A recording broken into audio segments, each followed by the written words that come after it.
Senhor, queridos irmãos e amigos, muito bem-vindos ao nosso canal da Editora Betel, para mais um vídeo. Hoje já estou aqui com os amigos de sempre, de todas as semanas, Pastor Marcos Santana, Pastor William Barros, e já vamos começar daqui a pouquinho o nosso estudo da lição de número 3 de hoje, a oração de gratidão pelo conhecimento.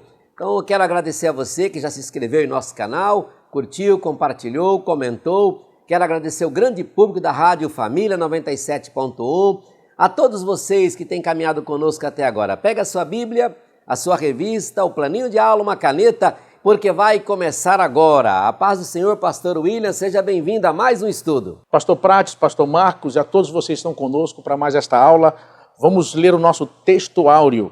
Texto áureo está em Efésios capítulo 6 e o verso de número 18. Orando em todo o tempo, com toda a oração e súplica no Espírito, e vigiando nisto com toda a perseverança e súplica por todos os santos. E a nossa verdade aplicada, pela oração nos comunicamos com Deus e cultivamos o necessário contato com o nosso Senhor para a nossa constante edificação. A paz do Senhor, Pastor Marcos Santana, seja bem-vindo, meu amigo, para mais um estudo. A paz do Senhor, Pastor Prates, Pastor William, e a todos os irmãos. Os objetivos da nossa lição de hoje são ensinar os fatores que nos motivam a orar, mostrar a importância de uma vida de oração, explicar os objetivos da oração. Textos de referência: Efésios capítulo 1, do versículo 15 ao 18. Sendo assim, convido os irmãos para estarmos orando e darmos início à nossa aula de hoje. Nosso Pai Celestial, glorificamos o Teu nome. Te bendizemos por mais esta oportunidade que o Senhor nos tem concedido. Pedimos que nesta aula, mais uma vez, o Senhor desvende os nossos olhos para vermos as maravilhas da Tua palavra. Que o Teu Espírito nos conduza, nos dirija, nos inspire, que vidas sejam edificadas e o nome do Senhor continue sendo glorificado. Em nome de Jesus. Amém.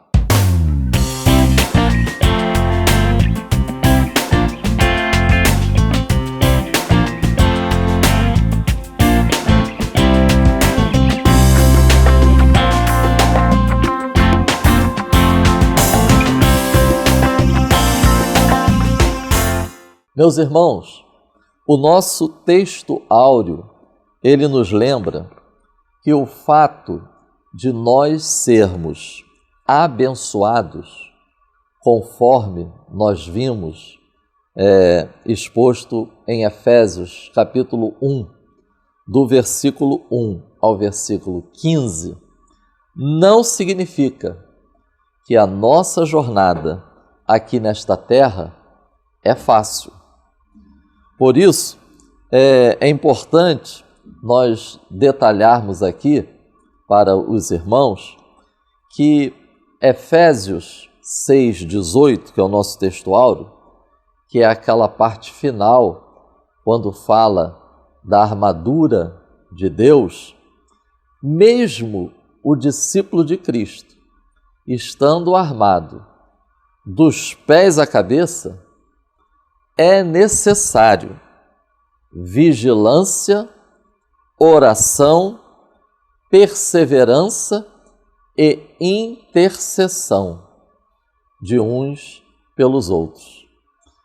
Notemos estas expressões que nós encontramos no versículo 18, que nos ajudam a compreender a relevância da oração. Todo o tempo, toda a oração, toda a perseverança, todos os santos.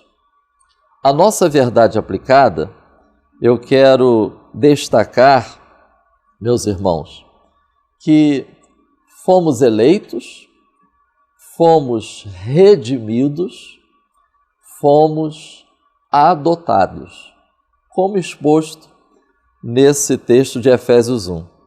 Mas isso não nos isenta de cultivarmos incessantemente uma comunicação com Deus, contato com o nosso Senhor, para nossa constante edificação. Ainda não alcançamos a plenitude. Nós estamos no processo. O tópico 1 da lição de hoje, nós encontramos 3 fatores que são destacados como geradores da oração que nós vamos estudar nesta lição: alegria, fé e amor. Paulo se alegra pelo agir de Deus na igreja em Éfeso, pela resposta que os discípulos estão dando a este agir de Deus, e essa resposta se expressa em fé e amor, conforme nós encontramos em Efésios, capítulo 1, versículo 15. Fatores que nos motivam a orar. Destaco o início do versículo 15. Pelo que, algumas versões vamos encontrar por isso. Outra versão diz por essa razão. Então, essas expressões no início do versículo nos remetem ao exposto nos versículos anteriores. Ou seja, quero destacar aqui do versículo 3 ao versículo 11. Quando Paulo ele usa essa expressão, ele tem em mente o exposto nesses versículos. E aí, a seguir, nós vamos ver Paulo destacando o resultado produzido no amor de Deus. O resultado da eleição, da redenção, da adoção. Paulo vai destacar a fé e o amor, a fidelidade e o amor.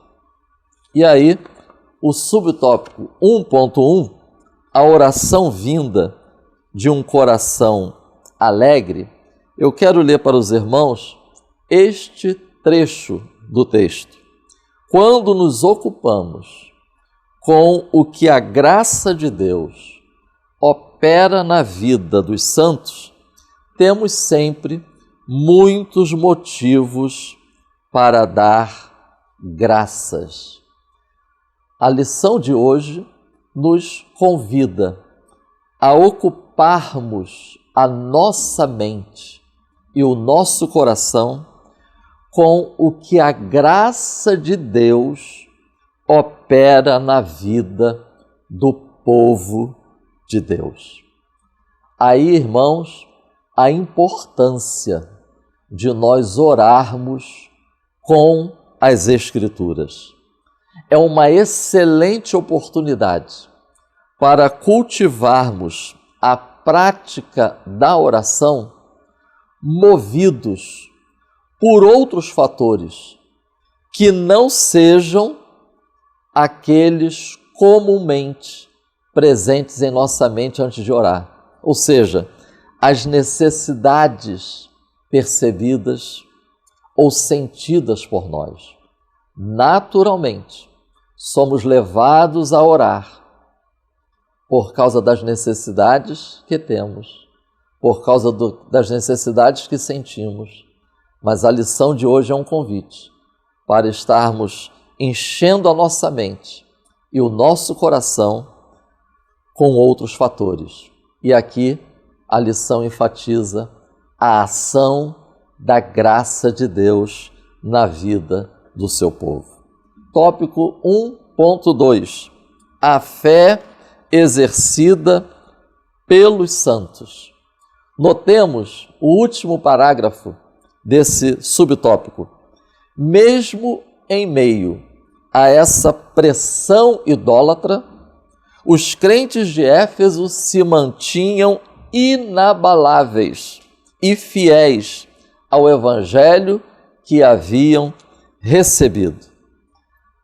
É importante estarmos destacando essa fé, lembrando que esta fé, ela vem de Deus, é dom de Deus. Lembrando que esta fé, ela foi produzida a partir da palavra de Deus anunciada.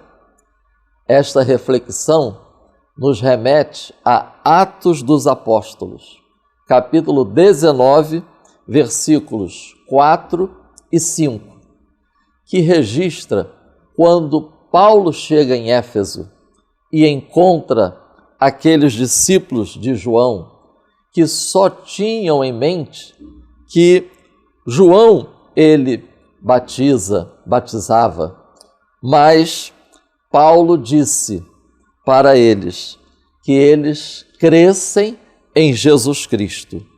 E aí o registro de Atos é: os que ouviram foram batizados.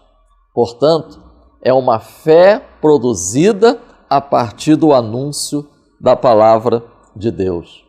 E outro detalhe, é uma fé cristocêntrica. É uma fé exclusiva.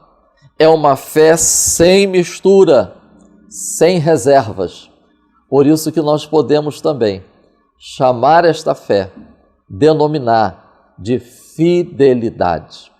Paulo estava se alegrando pelo fato dos membros da igreja em Éfeso estarem dando um verdadeiro testemunho de fidelidade, ainda que num contexto de tanta pressão, num contexto tão contrário, mas eles estavam sendo fiéis. E Paulo estava se alegrando com isso. E o tópico 1.3, o testemunho dos santos. Quero ler aqui esse trecho do subsídio desse subtópico. A verdadeira igreja é caracterizada por um duplo amor: amor a Cristo e amor ao próximo. Paulo, ele também menciona o amor quando escreve aos Colossenses, capítulo 1, versículo 4. Amor é princípio normativo da família de Deus. Vide João, capítulo 15, versículo 10. Jesus falando aos seus discípulos naquele discurso final, antes da sua crucificação: se guardardes os meus mandamentos, permanecereis no meu amor. Agora vejam o que está registrado em João 15:12. O meu mandamento é este, que vos ameis uns aos outros. Assim nós podemos ver, meus irmãos, essa sequência: crer, obedecer, amar. Não é uma fé que produz uma espiritualidade fechada. Quando Paulo faz essa junção, fé e amor, nos sinaliza isto para nós. Não é uma espiritualidade fechada em si mesmo, que se isola, mas é uma fé que leva ao movimento para o outro por causa do amor. Porque está e porque ama, porque está comprometida com Cristo. A pessoa que ama, crê em Cristo, por estar comprometida com Cristo, como o próprio Cristo disse: se guardardes os meus mandamentos, permanecereis no meu amor? E o meu mandamento é esse, que vos ameis? Então, por estarmos comprometidos com Cristo, nós amamos. Vide João, capítulo 13, versículo 35. Todos conhecerão que sois meus discípulos, disse Jesus, se vos amardes. É assim, praticamente, que Jesus está iniciando as últimas instruções para os seus discípulos. Foi depois que Judas Iscariotes saiu do meio deles. Depois que Judas saiu, então Jesus começa a instruir os seus discípulos. E ele começa justamente falando da maior marca de um discípulo de Cristo, que é o amor. Filipenses, capítulo 1, versículo 9. Paulo ora pelos filipenses para que o amor deles aumentasse cada vez mais. Primeira aos Tessalonicenses, capítulo 1, versículo 3.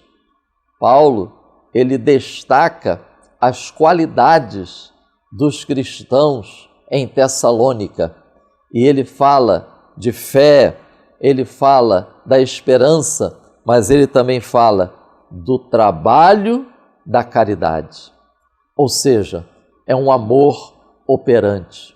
Não é um amor indiferente, um amor passivo. Que o Espírito Santo nos ajude para que possamos também, nestes dias tão desafiadores, estarmos fazendo esse exercício diariamente, nos movermos, sermos levados a nos dedicarmos à oração, movidos pela graça de Deus atuante na vida do seu povo. E que nós possamos, com a ajuda do Espírito e da Palavra, crescer na fé, permanecermos fiéis e amando a Deus e ao próximo, até que Cristo venha, para a glória de Deus. Amém. Muito bem, pastor Marcos Santana, fechando aqui o ponto 1. O bispo Abner Ferreira, que é o comentarista dessa belíssima revista, desse trimestre, o quarto que estamos estudando, ele conclui aqui esse ponto 1, ensinando a gente que, por intermédio de Jesus Cristo, Deus está formando um povo para si. Para tanto, a igreja é enviada ao mundo para anunciar a mensagem de Cristo e do amor de Deus a todos os homens. Olha que fantástico! E assim, nós podemos ir direto ao ponto 2 com o pastor William Barros, a disciplina da oração. Muito bem, pastor Prates. Eu quero começar a minha participação fazendo uma justa homenagem a um querido irmão que nos deixou, está com Cristo, que foi o cantor Eliezer Rosa. Ele marcou uma geração e a minha infância. Ele morreu, faleceu em abril desse ano. E tem um hino dele que ficou eternizado em minha mente. Eu vi minha mãe muitas vezes cantar, que é aquele louvor cujo coro é: clama e Deus te responde.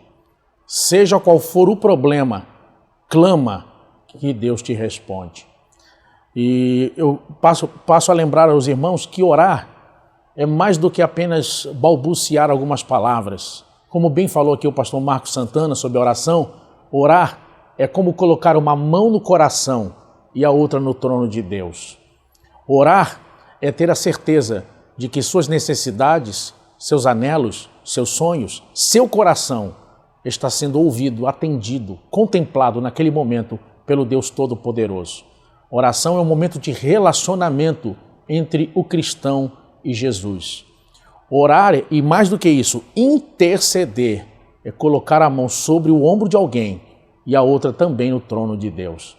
Vejam, quando nós olhamos para a oração, Spurgeon, príncipe dos pregadores, ele disse que, por exemplo, um pastor que não ora, um pregador que não ora, não vale o sal que come, quanto mais o pão. E eu preciso lembrar a cada um que está assistindo essa aula que nós estamos enfrentando o reino das trevas. Nós estamos enfrentando o diabo, estamos enfrentando o Deus desse século. E ele trabalha de uma forma orquestrada, de uma forma sincronizada e orquestrada e assombrosamente unida. Enquanto luta para nos desunir e nos afastar, eles trabalham unidos. Conhecem todas as culturas, são mais inteligentes e espertos do que nós. E nós não podemos vencê-lo com argumentos, com lógica, com retórica, com frases de efeito, com palavras. Eles não respeitam um rosto angelical de uma criança ou a face de um idoso, só respeita poder e autoridade do Espírito que vem também através da oração. O nosso tópico 2.1 vai nos mostrar, dentro dessa ideia da oração, vamos enxergar um campo além do isolado, além do eu. Nós vamos enxergar a intercessão. A intercessão é um remédio contra o egoísmo. Muitas pessoas acabam vivendo uma vida de oração baseada em apenas me dá, me perdoa, me dá. A intercessão é um antídoto contra o mundanismo e a carnalidade. Faz do crente, nesse momento, e isso é incrível, pastores, porque a intercessão, ela nos torna participantes dos mistérios de Deus, do mistério do Evangelho. Colossenses capítulo 4, verso 3, Paulo vai dizer, rogai também por nós, para que me seja aberta a porta da palavra. Quer dizer, o momento da oração é o momento onde o cristão, independente de onde ele esteja, ele participa da pregação do Evangelho no mundo. Sabe, a oração dele atinge locais distantes onde ele talvez nunca tenha pisado. Mais do que isso, nós vamos ver em Gênesis 25, verso 21, Isaac orando pela sua esposa. Depois de 20 longos anos de esterilidade, ela vai conceber e ter filhos. E a Bíblia diz que isso vem como resposta da intercessão do marido, intercessão do Isaac pela sua esposa. Ele vai interceder e rogar a Deus, e Deus vai fazer com que ela venha conceber. Abraão também talvez seja um dos exemplos mais épicos e emocionantes de intercessão. Em Gênesis 18, versículos 23 ao 32, Deus vem a Abraão e diz, eu ocultaria alguma coisa a Abraão? Irmãos, Deus diz a Abraão que destruiria Sodoma e Gomorra. E é incrível, é uma passagem linda. Você vê, uma cidade está prestes a ser destruída. E Abraão vira para Deus e diz, Senhor, tu vai destruir o justo com o ímpio? Se tiver 50 justos na cidade, tu vai destruir a cidade, Senhor? E Deus diz a Abraão, se eu encontrar 50 justos na cidade, eu não destruo a cidade. Abraão vai continuar orando e intercedendo até que ele chega ao ponto de dizer, Deus, eu já vou me calar, eu já falei muito, mas se tiver 10 justos na cidade, tu vai destruir a cidade? E Deus diz, Abraão, se eu encontrar 10 justos em Sodoma e Gomorra, eu guardo, eu poupo a cidade por amor dos 10. Oh, irmãos, pelo exemplo de Abraão, imaginem você que assiste essa aula agora, professores de escola dominical, alunos, imagine o alcance, a dimensão e o efeito que tem a oração da igreja, a oração do justo, a oração daqueles que servem a Deus. Quem sabe agora mesmo, enquanto estamos aqui, se orarmos agora, quem sabe o que não vai acontecer em nossa cidade, quem sabe o que não vai acontecer em nosso estado, quem sabe o que não vai acontecer em nosso país. Nosso país precisa de uma igreja que levanta as mãos para o alto e clama. Lembrem que no ano passado, em meio aos lockdowns, em meio às quarentenas, nós vimos cristãos, fotos e vídeos de irmãos nossos indo para o meio da rua, ao lado de postes e calçadas, levantando as mãos, dando as mãos e orando de joelhos e em pé. Quantos de nós não se emocionou vendo essas imagens? Quem sabe você mesmo que está assistindo essa aula agora e participa tenha sido um destes. Irmãos, a igreja clamando, a igreja orando, a igreja ativamente buscando a face de Deus e intercedendo por seu país, intercedendo por dias melhores e clamando a Deus por um tempo de refrigério, de livramento e de mudança. Eu quero conclamar cada irmão e irmã que assiste essa aula, é tempo de interceder, é tempo de orar pela sua casa, é tempo de orar pela sua cidade, é tempo de orar pelo seu país, é tempo de orar pelo mundo. O mundo jaz do maligno, mas o mundo também é um campo branco pronto para a ceifa e que precisa de uma igreja que vai e também de uma igreja que ora. John Knox, Um grande avivalista, de joelhos dobrados numa madrugada fria. Sua esposa acordou preocupada com ele por causa do frio. Pegou um cobertor e quando chegou no cômodo onde ele estava orando, ela se deparou com uma cena que marcou seu coração. Ela conta que quando ele estava de joelhos, sem ver que ela tinha se aproximado, ele balbuciava repetidamente uma frase. Ele dizia: Senhor, tu não vais me dar a Escócia para ti, Senhor? Senhor, tu não vais me dar a Escócia para ti? Oh, irmãos, isso vai além de qualquer esfera natural, carnal, mundana, de enxergar o mundo, a ideia de religião, Bíblia, apenas do ponto de vista mundano, carnal e superficial. É um tipo de fé, é um tipo de experiência que só quem ora pode presenciar. Eu lembro aqui de uma frase de Gilvan Rodrigues, o pregador, que diz o seguinte, ele dizia o seguinte, que o crente que não ora, ele só vê o céu por fora, mas o crente que ora, ele vê o céu por dentro. Irmãos, quem sabe agora mesmo, eu quero, antes de passar para o tópico 2.2, já que falamos de intercessão, eu quero agora mesmo interceder por você, pela sua casa, com essa palavra, dizer para você, é tempo de levantar a cabeça, é tempo de orar, é tempo de buscar, é tempo de clamar a Deus por dias melhores. Não cabe a nós olhar para o nosso país e dizer, vai de mal a pior. Não cabe a nós olhar para o mundo e dizer, não tem mais jeito. Cabe a nós o papel de igreja, de interceder, orar pelos nossos governantes, orar pelo nosso país, orar pelo nosso povo, orar para que Deus traga tempos melhores, orar para que Deus traga um tempo de salvação e de despertamento espiritual para a nossa nação, para que haja avivamento. Esse é o nosso papel, essa é a nossa vocação. A intercessão é uma oportunidade única. Quem sabe gente que está me vendo agora que era para ter morrido, mas não morreu porque uma mãe orou por você muitos anos. Gente que está assistindo essa aula agora que era para ter descido à sepultura, mas tinha um pai de joelho dizendo, Deus, livra meu filho, salva meu filho. Você mesmo é um testemunho vivo do poder da intercessão e agora deixou de acreditar nela? Eu não posso acreditar que você não acredita no poder da oração, sendo que você mesmo é um fruto disso. O nosso tópico 2.2 vai mostrar para nós um outro lado da oração muito importante na vida cristã, que tem a ver com o nosso estilo de vida, que é a gratidão e ação de graças. Vejam, louvor e ação de graças deve permear a nossa existência. Ou seja, não cabe na vida do cristão a murmuração, cabe o louvor e a gratidão. Ação de graças, louvor, parte de um coração grato, de alguém que diz, Deus, eu estou vendo o que tu está fazendo, eu estou vendo as tuas obras, eu estou contemplando a tua bondade e misericórdia.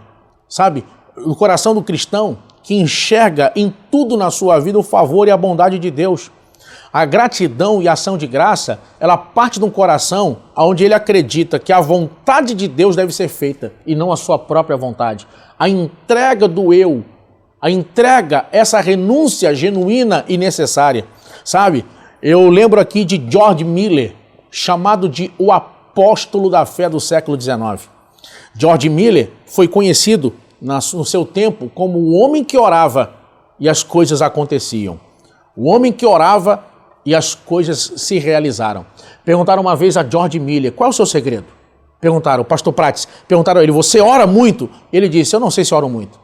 Eu oro em pé, oro enquanto caminho, oro sentado, quando eu vejo já estou orando, e eu oro também de joelhos. E ele disse uma coisa muito interessante em relação a isso. Ele disse o seguinte, que 50%, guarde o que eu vou lhe dizer, isso é a experiência de gente que ora. Ele disse 50% da solução do problema, mais que 50%, está na entrega. Ele disse, quando eu tenho uma coisa no meu coração, em ebulição, eu quero muito, eu dobro meus joelhos para orar, para que a minha vontade ceda. Eu oro até que a minha vontade, a minha carne ceda. E durante esse processo de oração, eu tenho a nítida noção que a carne cedeu e eu consigo distinguir nitidamente qual é a vontade de Deus. Ele diz que é um processo. Não é uma coisa que você oração miojo, oração micro-ondas. Não é isso. Leva tempo. Guarde o que eu vou lhe dizer. Leva tempo para se ter esse tipo de poder na oração. Ele diz que você vai orando, a carne luta, a mente vagueia, a mente distrai, a carne não quer que você ore. Mas ele diz, conforme você insiste, conforme você continua, chega um momento que a carne cede.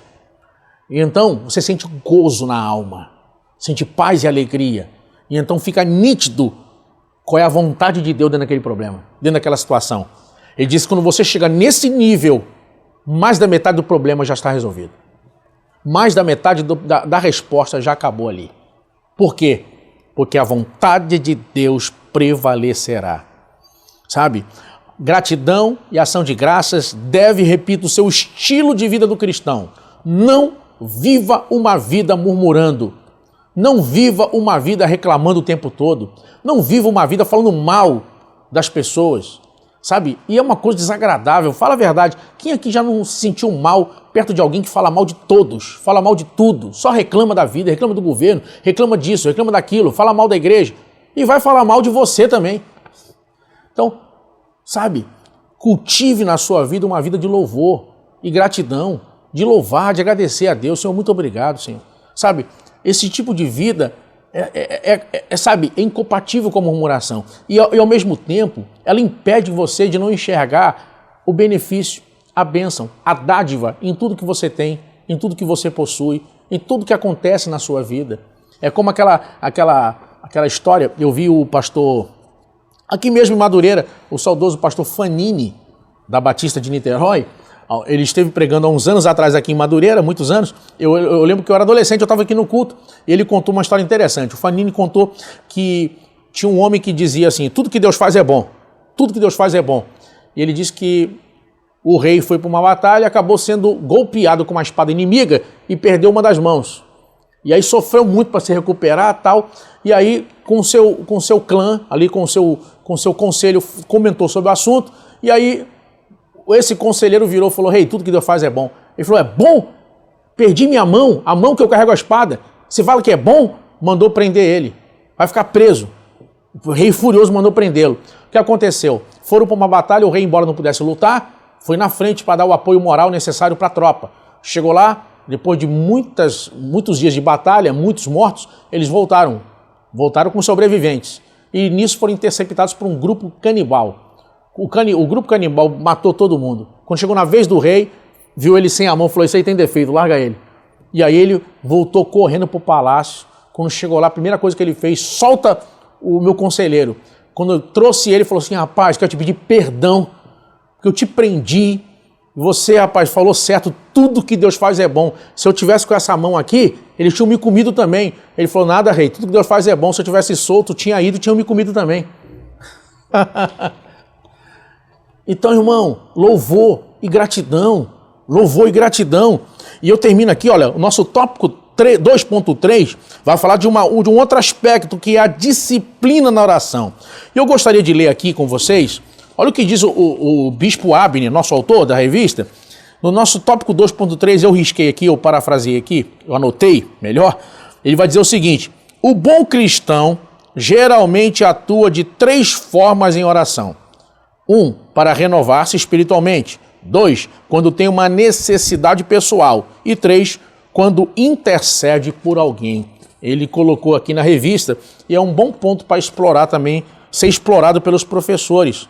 Então, ele vai mostrar aqui a necessidade da disciplina. Ou seja, você não vence pelo que você faz de vez em quando.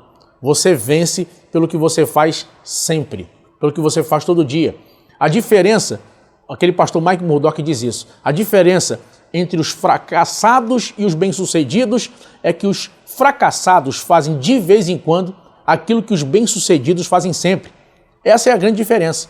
Então, a disciplina, é melhor uma pessoa orar meia hora todo dia do que orar uma vez no mês ou de vez em quando ir para o monte e orar 10 horas.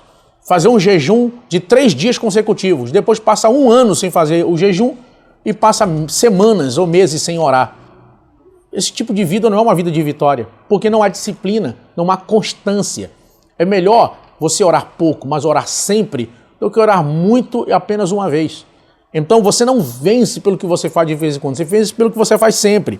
Então eu lembro aqui de um pastor que inclusive comentei numa aula aqui, que é o pastor Haroldo. O pastor Marcos inclusive esteve na igreja dele, lá em Cariacica, lá em Vitória. Ele vai assistir essa aula aqui, vai ver minha mensagem. Ele é um homem que ora muito. Ele ora em média 3 horas todo dia. Todos os dias ele ora em uma média de 3 horas. Ora de madrugada, toda noite. É um homem que ora. Eu experimentei várias vezes ver ele atravessar situações muito difíceis e depois de um período de oração, aquilo está praticamente resolvido sem ele ter que fazer nada. Eu vi muitas vezes situações assim acontecerem. Então, a disciplina, a decisão de começar. Você não precisa, às vezes a pessoa não ora. Aí vai orar agora, vai orar 3 horas por dia. Por que não começa com 10 minutos? Todo dia 10 minutos eu vou separar sozinho para orar. Não, todo dia eu vou separar 15 minutos para orar. É melhor fazer isso todo dia do que não fazer, ou fazer esporadicamente, muito tempo. Sabe? Bota um propósito agora no coração. Todo dia eu vou separar 10 minutos a sós, só eu e Deus, sem celular, sem nada. Eu vou dobrar meu joelho, 10 minutinhos e eu vou orar. 10 minutinhos. Faz isso. Começa um propósito agora. E eu garanto que daqui a pouco você está orando meia hora por dia, daqui a pouco está orando 1 hora por dia, ou até mais. Então começa hoje um propósito. Sabe? Não é oração você e Deus, sozinho com Deus. E eu entro aqui no nosso tópico 3, e eu já caminho para encerrar, que vai falar sobre o objetivo da oração. E eu aqui mostro uma coisa que inclusive o nosso bispo vai falar aqui, logo na introdução ele diz o seguinte: a intercessão feita por Paulo tinha objetivos a serem alcançados. A finalidade era que eles recebessem de Deus o espírito de sabedoria, de revelação e que tivessem iluminados os olhos do entendimento. Agora olhe bem, objetivo na oração. Eu lembro vocês aqui a famosa passagem do cego Bartimeu, Lucas 18, versículo 41. Irmão, Jesus simplesmente chama o homem que é cego, está lá maltrapilho e pergunta: o que você quer que eu te faça? E ali Deus vai nos ensinar uma lição muito preciosa, uma lição muito importante. Vejam, primeiro, Deus vai mostrar ali que além da necessidade existe algo maior que atrai o favor de Deus, que é o propósito. Necessidade todo mundo tem, mas poucos têm um propósito genuíno e cristão, de acordo com a Bíblia. Então, mais do que necessidade, é preciso ter propósito. Segundo, Deus quer que nós sejamos específicos. Você precisa definir o que você quer. Se você precisa da salvação do seu filho, não adianta dizer: Deus, eu quero a paz mundial. Está precisando pagar uma dívida? Deus, me dá uma vida de vitória. Você precisa ser específico. Senhor, estou devendo 30 mil e eu quero pagar 30 mil. Deus, eu estou com meu filho nas drogas, eu quero a libertação do meu filho, Senhor. Eu preciso da libertação do meu filho, salvação da minha casa. Seja específico naquilo que você busca, naquilo que você deseja. Deus quer ouvir? Sim. Deus já sabe o que você quer? Sim, mas Deus quer que você diga. Deus quer que você seja específico, quer que você ore, sabe? Orar com entendimento é também saber o que quer pedir, é saber o que quer dizer. E eu termino dizendo para você o seguinte: o nosso tópico 3 aqui, no ponto 1, vai mostrar sobre o espírito de sabedoria. E uma lição importante nesse ponto que nós podemos tirar é o seguinte: Deus deseja que nós sejamos iluminados em nosso entendimento e sejamos instruídos pelo Espírito Santo, para que nos ensine, ilumine o nosso entendimento, para que compreendamos a verdade da graça do Evangelho da salvação, para que nosso entendimento possa ser iluminado pela graça, repito, e possamos caminhar na salvação em Cristo Jesus. Que Deus abençoe vocês todos, em nome de Jesus. Muito bem, pastor William Barros, fechando aqui a disciplina da oração, aqui o nosso ponto 2. Podemos dizer que o que nós aprendemos aqui com esse ponto, em resumo, que a oração, ela é o meio pelo qual a gente, com Deus, a gente tem uma interação, e esta interação, que é a oração, acaba sendo para nós as coordenadas. Nós temos então as coordenadas para a nossa caminhada. Muito bem colocado aqui pelo senhor, pelo pastor Marcos Santana. Pastor, então fechando aqui o ponto, indo para o ponto 3, como sempre o senhor faz, o objetivo da oração, seu comentário e sua conclusão, ok? Afirmativo, pastor Prates. Destaco estas 3 expressões: sabedoria, revelação, iluminação. É interessante nós notarmos que o apóstolo Paulo está orando por aqueles que já eram discípulos de Jesus Cristo. Capítulo 1 de Efésios, versículo 13, vai mostrar isso. Paulo diz que os efésios ouviram acerca da palavra de Deus. Creram nesta palavra que ouviram. E porque ouviram e creram, estão em Cristo e receberam o Espírito Santo. Agora, olha que interessante. Mesmo os discípulos, já tendo demonstrado fidelidade e amor, ainda assim, o apóstolo ora para que recebam de Deus sabedoria, revelação e iluminação. É interessante nós estarmos focando em classe a importância de nós orarmos com as Escrituras.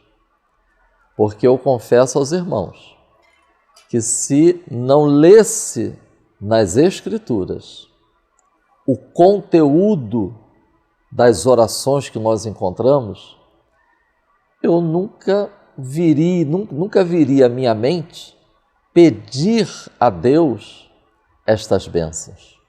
Por isso a importância das Escrituras nos dirigirem também em relação ao conteúdo das nossas orações. Paulo pede isso para que os cristãos em Éfeso pudessem saber, conhecer mais profundamente acerca do próprio Deus, acerca da esperança do chamado deles, acerca das riquezas da glória de Deus, acerca do poder de Deus que exaltou Cristo e formou a igreja como o corpo de Cristo. O espírito de sabedoria.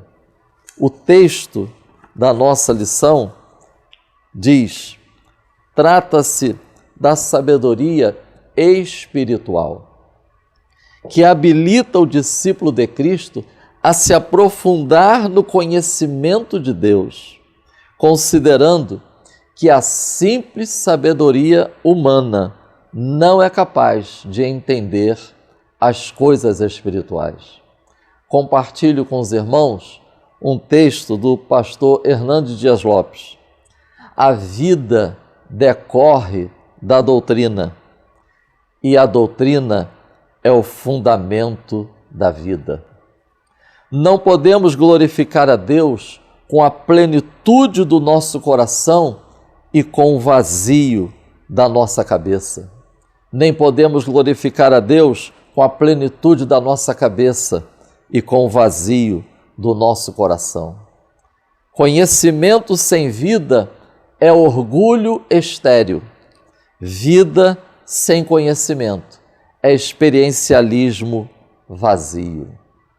E esse texto nos ajuda a discernir, a pensar, a refletir sobre a importância de buscarmos crescer no conhecimento da graça de Deus, do amor de Deus, das verdades acerca de Deus. É aquele entendimento espiritual sobre questões fundamentais, o significado de termos sido chamados, que conduz a um viver digno, é conhecer para viver, é conhecer para andar diante de Deus dignamente. Conhecimento que transforma, conhecimento que produz mudança na nossa maneira de pensar, de agir, de reagir, de servir a Deus. O tópico 3.2 fala de revelação. Eu compartilho com os irmãos esse texto da nossa lição. Na realidade, não se trata de revelações especiais. Nós, assembleanos, quando fala de revelação, a gente pensa logo naquela revelação do sonho, da visão e um conhecimento pelo discernimento de espíritos, mas sim de todas aquelas verdades de Deus que Ele quer que saibamos e que, por sua vontade, o Espírito Santo nos irá descortinando pela palavra. É Deus nos revelar o sentido das verdades que já estão reveladas pela palavra. Isso em um processo contínuo.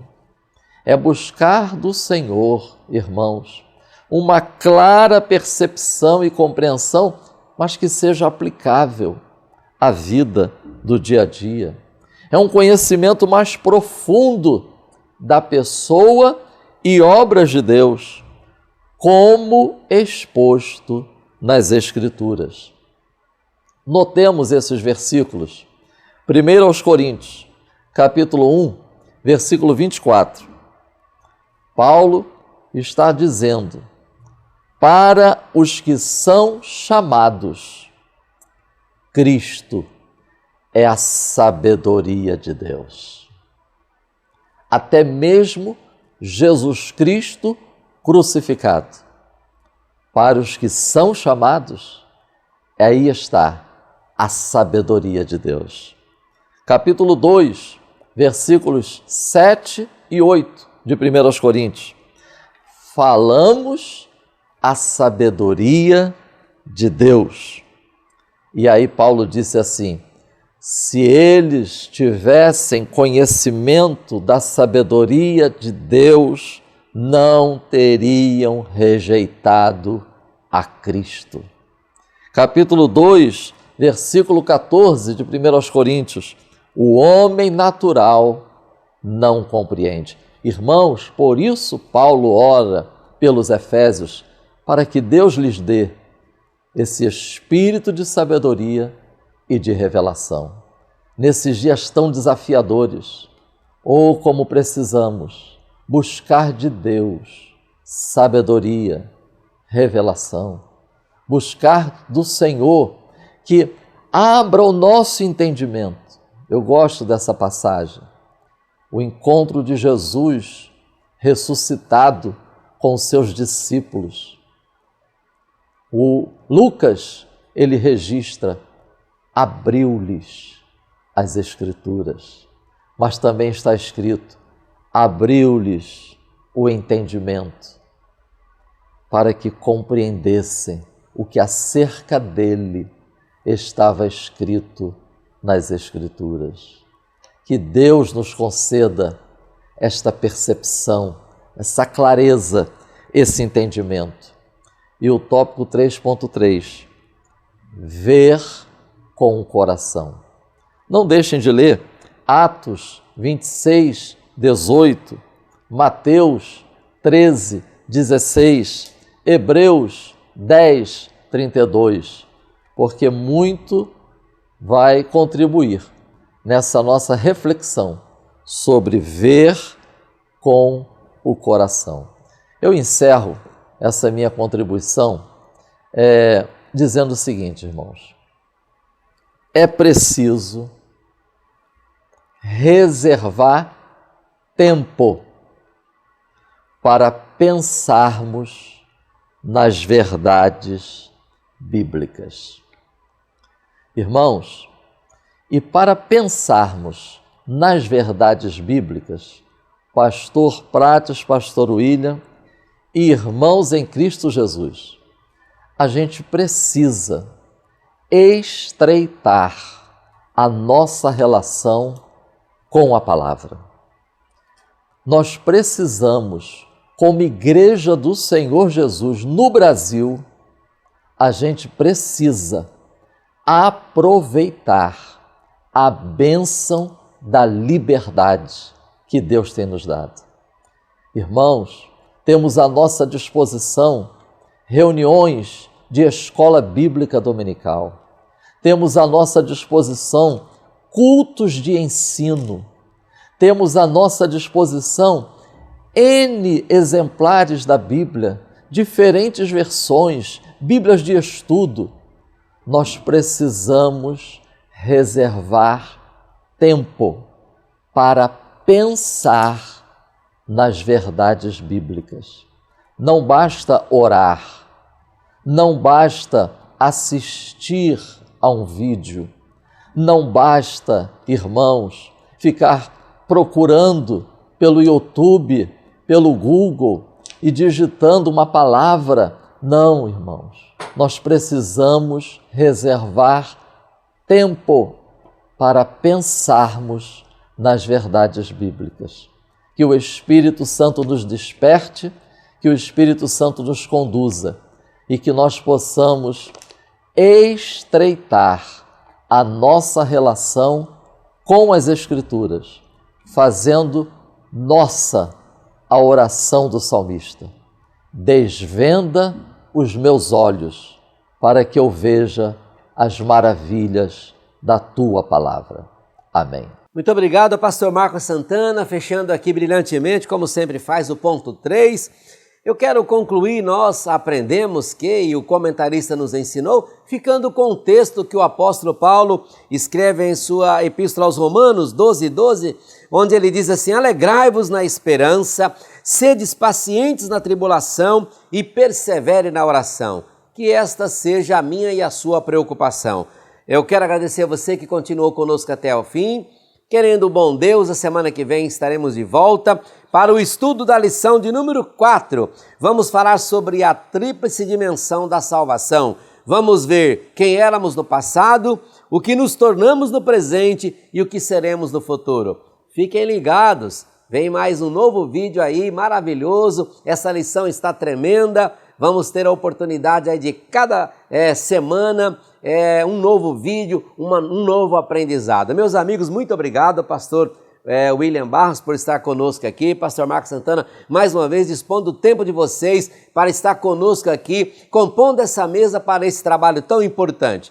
Então, não havendo mais nada, eu quero agradecer você ficar conosco até aqui e desejar que você seja abençoadíssimo, que a sua aula da Escola Dominical seja uma aula maravilhosa e que você cresça na graça e no conhecimento e, por favor, seja uma pessoa de oração. E por falar em oração, vamos concluir com uma oração. O pastor William Barros estará orando e nós vamos despedir dos irmãos com esta oração. Oremos, meus irmãos. Eu lembro aqui, quando eu vi o pastor Prates falar sobre paciência, eu lembrei aqui de uma frase que eu li de um livro que me foge agora o nome do autor.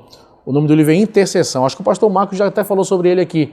E ele diz uma coisa interessante, que em muitos casos nós não sabemos esperar, mas queremos as respostas em micro-ondas, mas Deus nos trata muitas vezes no banho-maria.